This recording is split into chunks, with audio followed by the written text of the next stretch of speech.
चौधरी नईम रजा कोटला के साहबजादे को जहर देने के शुबे में 3 अफराद गिरफ्तार। साबिक मशीर वजीर आला पंजाब चौधरी नईम रजा कोटला के जवां साल बेटे के कत्ल के जुर्म में गुजरात पुलिस ने इनके हकीकी भाई शाहिद रजा कोटला के 2 गनमैन और ड्राइवर गिरफ्तार करके नामालूम मुकाम पर मुंतकिल कर दिए। तफसीलात के मुताबिक साबिक मशीर वजीर आला पंजाब चौधरी नईम रजा का बेटा चौधरी अली रजा मालिक, जो कि मुस्लिम लीग नून के मेंबर कौमी असम्बली चौधरी आबद रजा का भतीजा, नॉर्वे का नेशनैलिटी होल्डर था और इलेक्शन 2018 के सिलसिला में अपने चाचा चौधरी शाहिद रजा कोटला के पास रिहाइश पजीर था। 2 जुलाई 2018 को पुरस्रार तौर पर वफात पा गया था, जिसका चौधरी नईम रजा कोटला को शक था कि इसे कत्ल किया गया है। अली रजा मालिक की वफात के कुछ अरसा बाद पुलिस प्रेस कॉन्फ्रेंस में चौधरी नईम रजा कोटला ने अली रजा मालिक की वफात के बाद प्रेस कॉन्फ्रेंस में चौधरी नईम रजा कोटला ने अपने छोटे भाई चौधरी शाहिद रजा से लाताल्लुकी का इजहार करके अपने बेटे के कत्ल का शुबा जाहिर किया था। ज़राए के मुताबिक शाहिद रजा के ड्राइवर मोहम्मद वकार ने बाद अज़ां अपने वीडियो बयान में इस बात का इकरार किया था कि चौधरी नईम रजा के बेटे को जहर दिया गया था और वक़ूआ में शामिल अफराद की निशानदही भी की गई थी।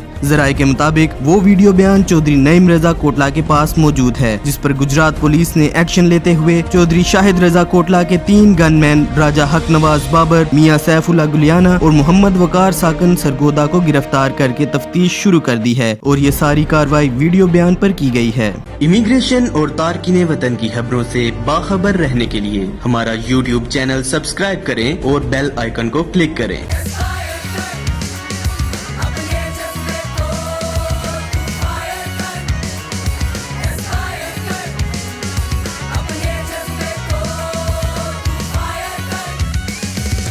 Aspire Group of Colleges. Admissions open.